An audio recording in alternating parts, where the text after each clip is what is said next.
بسم اللہ الرحمن الرحیم اللہ لا الہ الا ہوا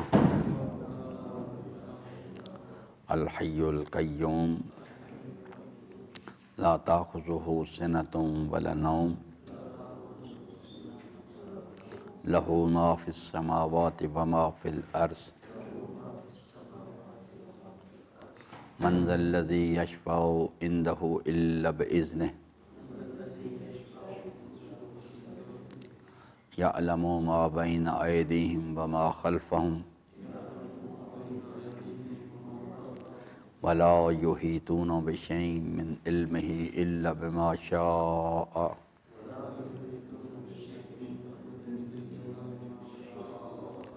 وسع کرسیہ السماوات والارض ولا یؤودہ حفظہما وهو العلی العظیم صدق اللہ مولانا العظیم وصدق رسولہ الکریم وصلی اللہ علی سیدنا ونبینا محمد وآلہ الطاہرین ربی اشرح لی صدری ویسر لی امری واحلل عقدۃ من لسانی یفقہوا قولی۔ حضرات محترم، سورہ مبارکہ بقرہ کی اس آیہ مبارکہ جس کا شمارہ ہے 255 اور آیت الکرسی کے نام سے موسوم ہے، اس کے بارے میں ہم نے اپنی گفتگو کا آغاز کیا تھا اور میں نے عرض کیا تھا کہ اس میں بنیادی طور پہ جو بیس لائن ہے اس پوری سٹیٹمنٹ کی وہ ہے یہ پہلا سنٹنس جو اللہ لا الہ الا ہوا، یہ اصل بیس لائن ہے۔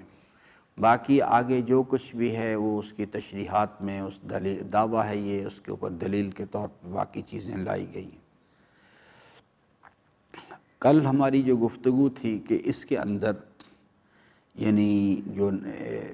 نظریہ پیش کیا گیا ہے کہ اللہ لا الہ الا ہوا، کہ لفظ اللہ جو ہے، اس میں اللہ جو ہے یہ بھی اصل میں بنیادی طور پہ یہ تھا الالہ، کثرت استعمال کی بنیاد پر اس کو اللہ پڑھا جانے لگا۔ تو اللہ تبارک و تعالیٰ نے اس میں جو بنیادی چیز ارشاد فرمائی ہے کہ میں وہ الالہ اس کائنات میں وہ الالہ ہوں کہ میرے سوا شان الوہیت کسی کے لیے زیبا نہیں ہے۔ اب الہ کیا چیز ہے اس پر ہم نے کل بات کی تھی تاکہ ہم اس سٹیٹمنٹ کو صحیح طور پہ سمجھ سکیں۔ باقی اس کے بعد جو کچھ بھی الحی القیوم یہ ساری تفصیلات جو آئی ہیں یہ اس دعوے کی دلیل کے طور پہ ہیں، جیسے کہ سورہ الحمد میں ہم نے دیکھا کہ بنیادی جو نظریہ ہے وہ ہے الحمدللہ، آگے رب العالمین جو ہے وہ دلیل کے طور پر لایا گیا ہے کہ چونکہ میں عالمین کا رب ہوں اس لیے میرے سوا یعنی کمال کسی ذات کے لیے زیبا نہیں ہے، ہر کمال میری ذات سے نکل کے آ رہا ہے، ہر تعریف کائنات میں کسی شے کی بھی کر لی جائے وہ خواہی نہ خواہی اسی ذات کی طرف پلٹ جاتی ہے جس نے اس کو وجود بخشا۔ یہاں بھی یہی چیز بیان کی گئی ہے کہ اللہ لا الہ الا ہوا، میں وہ الالہ کائنات ہوں کہ میرے سوا شان الوہیت کسی کے لیے زیبا نہیں۔ تو یعنی الہ کیا چیز ہے اس پر ہم نے کل بات کی تھی کہ الہ اس شے کو کہا جاتا ہے، وہ ذات، وہ وجود، وہ شے کہ جس میں پائے جانے والے کمالات یعنی اس کے علم اور قدرت سے متاثر ہو کے انسان یہ گمان کرے کہ یہ مجھے بذات ہی کوئی فائدہ پہنچا سکتا ہے یا کسی نقصان سے بچا سکتا ہے، پس اس شناخت کی بدولت عملی زندگی میں اس کے ساتھ ایک رابطہ ڈیولپ کرے کہ اس کو راضی کرنے کے لیے عمل کرے اور مشکل کے وقت میں اس سے امید وابستہ کرے۔ انسانی زندگی میں اس کے گرد و پیش میں کوئی بھی شے ایسی جو آ جائے جس کے بارے میں وہ مال ہو، وہ شہرت ہو، وہ اقتدار ہو، وہ پرسنالٹی ہو، کوئی بھی چیز آ جائے جس کے ساتھ انسان کا یہ رابطہ ڈیولپ ہو جائے کہ اس کو راضی کرنے کے لیے عمل کرے اور اس سے امید وابستہ کرے کہ یہ مجھے کسی مشکل سے نجات دے سکتا ہے یا مجھے کو فائدہ پہنچا سکتا ہے بذات ہی، اسی کو الہ کہتے ہیں۔ اب آئیے انسانی زندگی کو دیکھتے ہیں۔ انسانی زندگی کے اندر آج کی جو گفتگو ہے وہ یہ، انسانی زندگی میں الہ کیا چیز ہے، انسانی زندگی میں الہ کی ضرورت کیا ہے۔ آپ کو یاد ہوگا میں نے عرض کیا تھا کہ انسان از نظر قرآن کی بحث میں نے عرض کیا تھا کہ قرآن کریم جو یعنی اللہ تعالیٰ کا کلام ہے، اس میں اور انسانوں کی ہدایت کے لیے اس کو نازل کیا گیا ہے، اس میں اللہ تبارک و تعالیٰ نے سورہ مبارکہ دہر میں یا سورہ مبارکہ انسان میں ایک کلیم پیش کیا ہے۔ ہر انسان کو اللہ تعالیٰ نے ایک سوال کیا ہے، اور وہ سوال کیا ہے کہ هل اتى علی الانسان حین من الدہر لم یکن شیئا مذکورا، کہ انسان کو اپنے اوریجن پہ غور کرنا ہے، وہ کہاں سے آیا۔ یہ اللہ تعالیٰ فرماتا ہے آپ تو کوئی قابل ذکر چیز تھے ہی نہیں۔ پھر اسی سوال کا جواب خود ہی بیان فرمایا کہ انا خلقنا الانسان، ہم نے انسان کو پیدا کیا من نطفۃ امشاج، آگے پھر تفصیل ہے، لیکن قرآن کریم میں اللہ تعالیٰ نے یہ چیز بیان فرمائی ہے کہ ہم انسان کے خالق ہیں، اور صرف انسان کے نہیں، هو الذی خلق کل شیء، کائنات کی ہر چیز کے ہم خالق ہیں۔ کوئی شے بذات ہی وجود نہیں رکھتی، ہم نے اس کو وجود بخشا ہے عدم سے، ہم نے ان کو ان مراحل سے گزارا ہے۔ الذی خلق فسوی قدر فہدی، یہ ہمارا قائم کردہ نظام ہے۔ تو حضرت انسان کو اللہ تبارک و تعالیٰ نے اپنے کلام میں بیان فرمایا کہ میں نے انا خلقنا الانسان، ہم نے انسان کو پیدا کیا۔ تو جو خالق ہے اس نے یہ جو پروڈکٹ ہے جس کو انسان کہا جاتا ہے، اس کے سیلنٹ فیچرز بیان کیے کہ اس کے اندر ہم نے کیا چیز رکھی ہے۔ سب سے پہلی چیز جو ہے جس پر دین بنتا ہے انسانی زندگی کا، وہ انسان کی فطرت ہے۔ ان الانسان خلق ہلوعا، انسان مفاد کے لیے حریص پہ، خالق نے بتایا کہ یہ مشینری میں نے ایسے بنائی ہے کہ ہم نے اس کو مفاد کے لیے حریص پیدا کیا، نمبر ایک۔ دوسرا،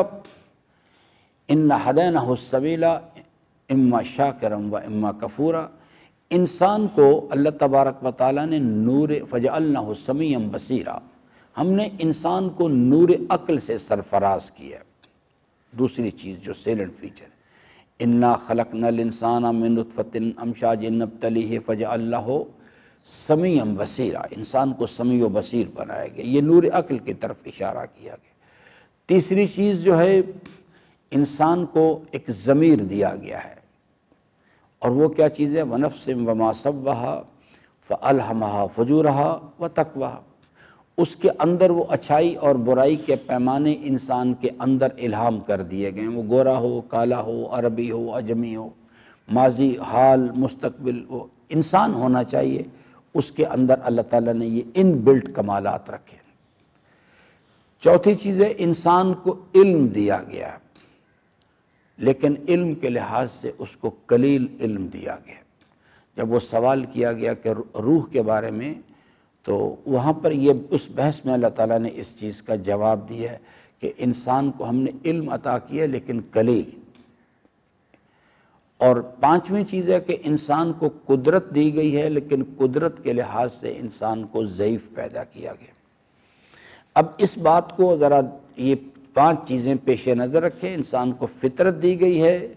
کہ وہ اپنی طبع میں، فطرت میں حسن پرست ہے، کمال پرست ہے، کمال حاصل کرنا چاہتا ہے، کامیابی حاصل کرنا چاہتا ہے، اور نقصان سے اور ناکامی سے بچنا چاہتا ہے۔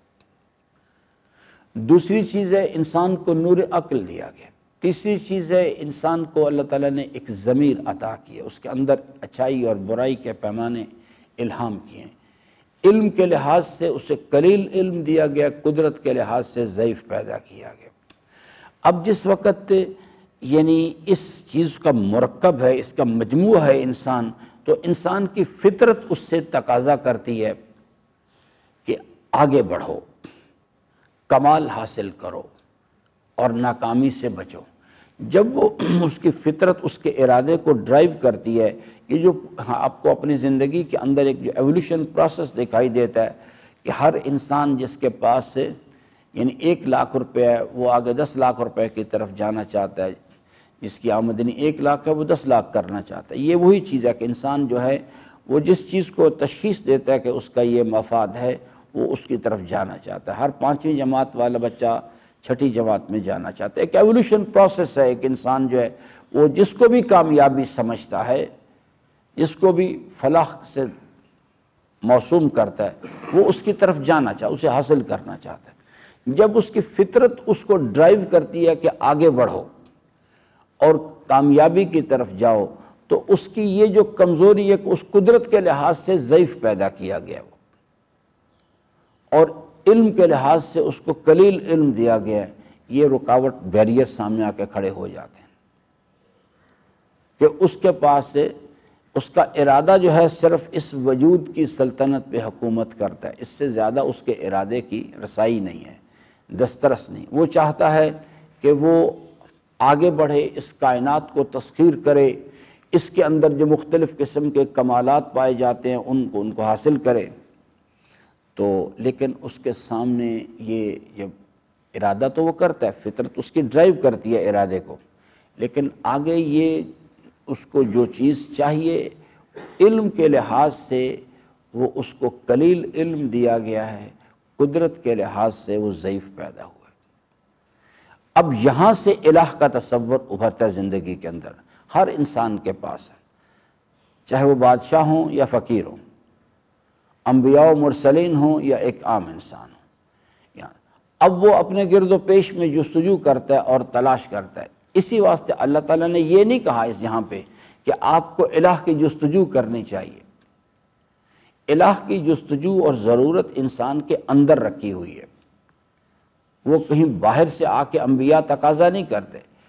وہ آ کے یہ سمجھاتے ہیں کہ اللہ کے سوا شان الوہیت کسی کے لیے زیبا وہ چیز، وہ کہتے ہیں کہ جی انسان جب اپنے گرد و پیش میں جستجو کرتا ہے تو تاکہ وہ آگے اپنی کمال کی طرف، جس کو وہ کمال سمجھتا ہے، اس کی طرف وہ جا سکے۔ اللہ تبارک و تعالیٰ نے انسانی زندگی کا گول کیا معین کیا ہے؟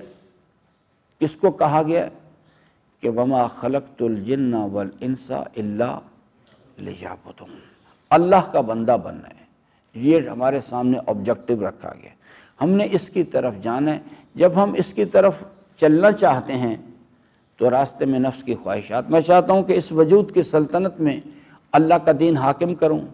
میں چاہتا ہوں کہ یعنی اللہ کا بندہ بنوں اپنی ذات میں، تو میرے نفس کی خواہشات سامنے کھڑی ہیں۔ فجر کی نماز بہترین مثال ہے۔ فجر کی نماز اللہ کی بندگی میں، اللہ کے حکم فرامین میں سے ایک حکم ہے، اور جب میں یہ کام کرنا چاہتا ہوں تو میرے نفس کی خواہش آرام طلبی سامنے کھڑی ہے،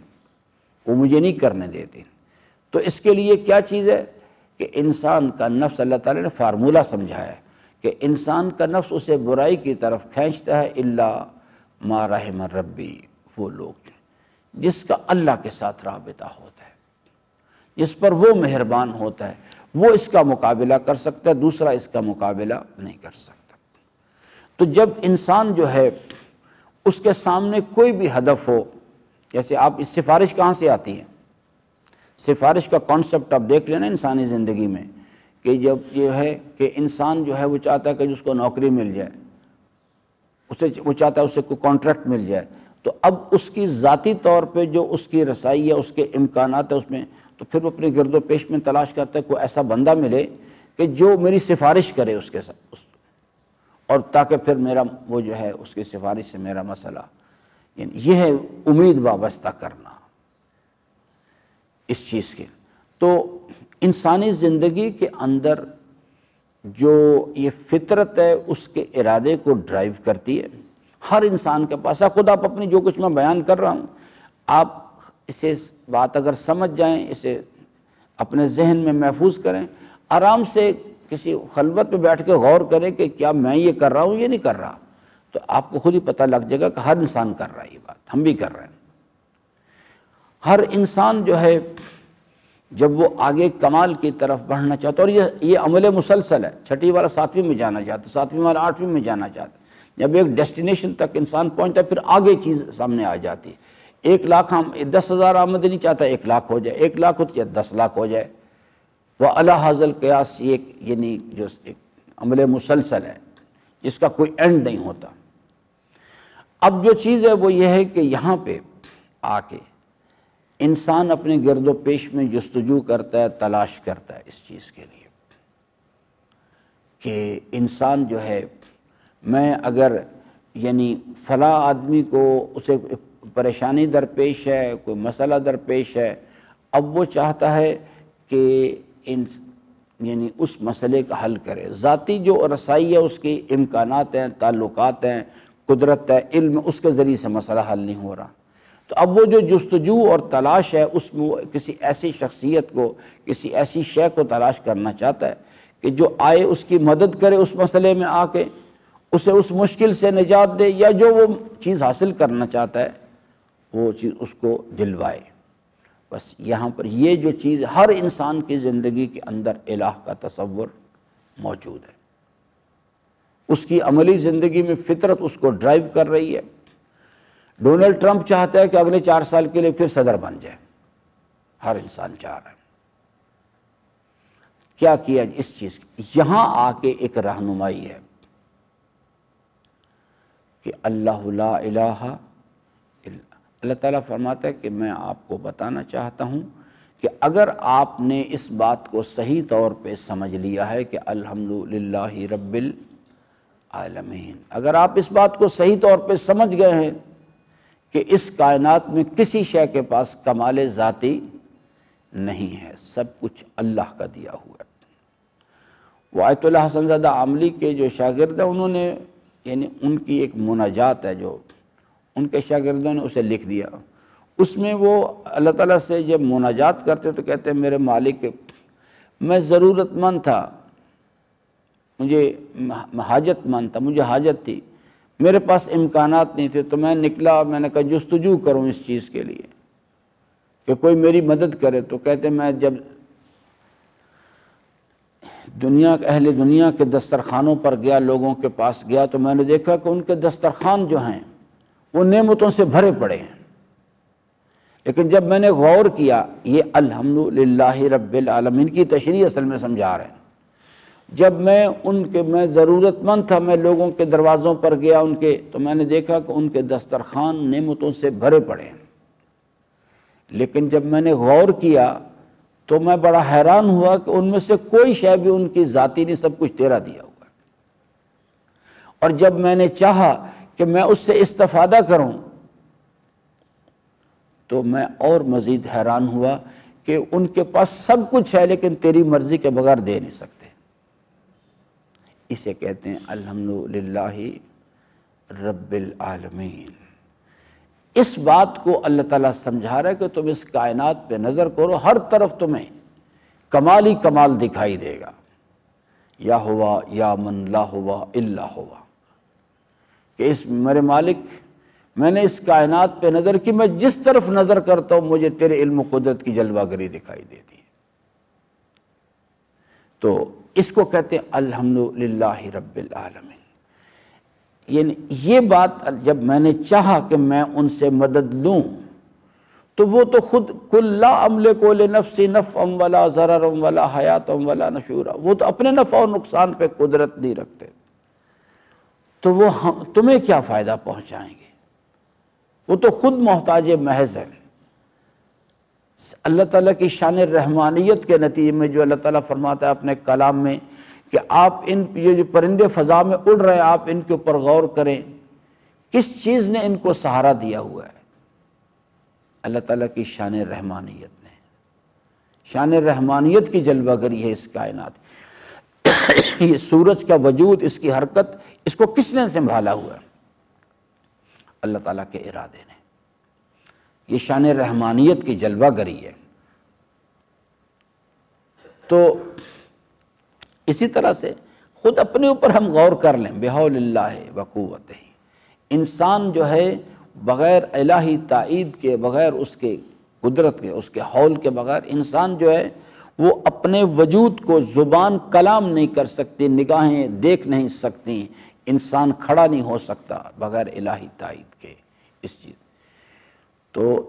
اس کو اللہ تعالیٰ نے سمجھایا ہے، فرماتا ہے۔ اور اسی واسطے اگر آپ دوبارہ اس بحث کو یاد کریں تو آپ کو بات سمجھ میں آ جائے گی اس چیز کے لیے کہ جو میں نے عرض کیا تھا اس حوالے سے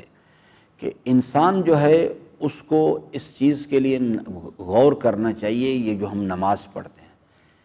سورہ ابتدا میں قیام میں کیا کہتے ہیں؟ الحمدللہ رب العالمین،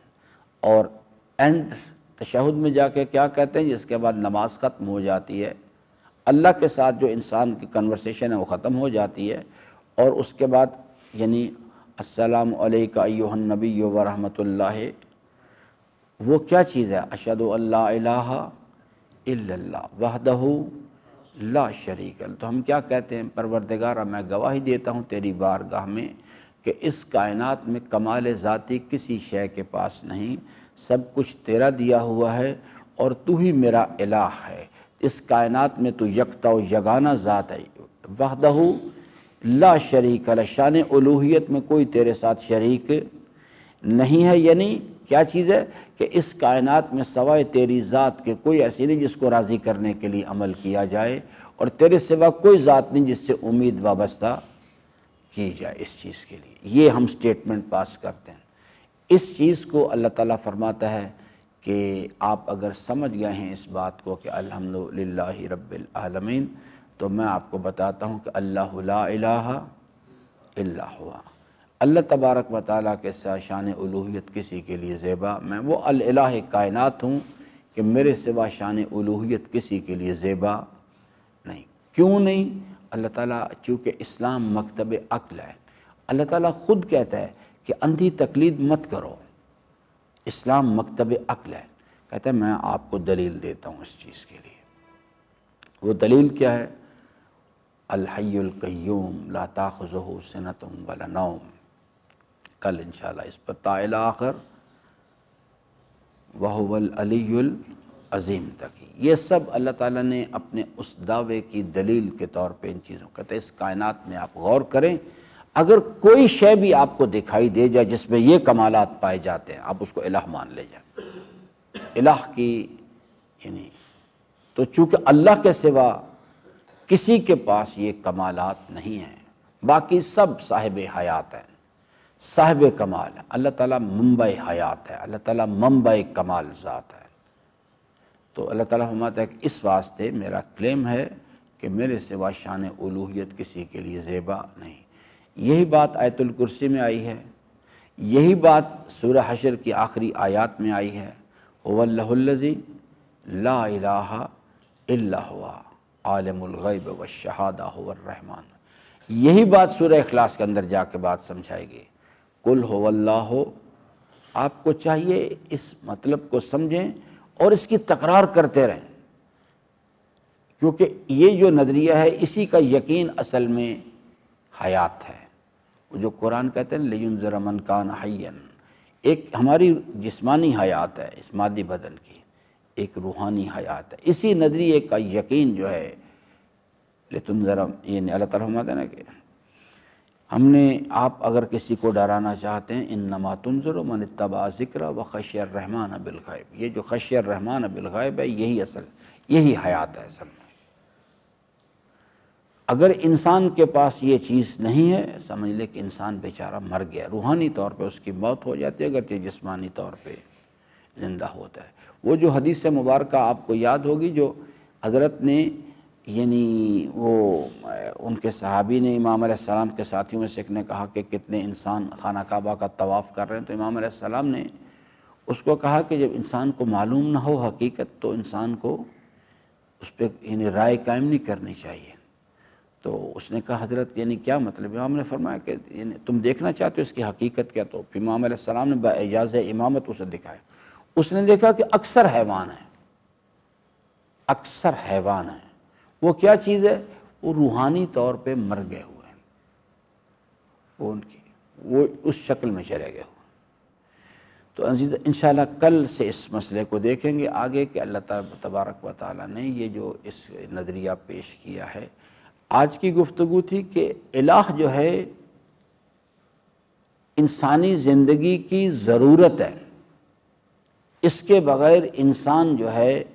وہ اس کمال کا سفر نہیں کر سکتا جسے کہا گیا ہے کہ وَمَا خَلَقْتُ الْجِنَّ وَالْإِنسَ إِلَّا لِيَعْبُدُونِ۔ اور اس کی دلیل کیا ہے؟ وہ اللہ تعالیٰ نے بیان فرمائی ہے۔ کل انشاءاللہ اس مسئلے پر بات کریں گے۔ اللہ تعالیٰ سے امیدوار ہوں کہ اللہ تبارک و تعالی ہم سب کو قرآن کریم کو پڑھنے، سمجھنے اور اس کے فرامین پر عمل پیرا ہونے کی توفیق عطا فرمائے۔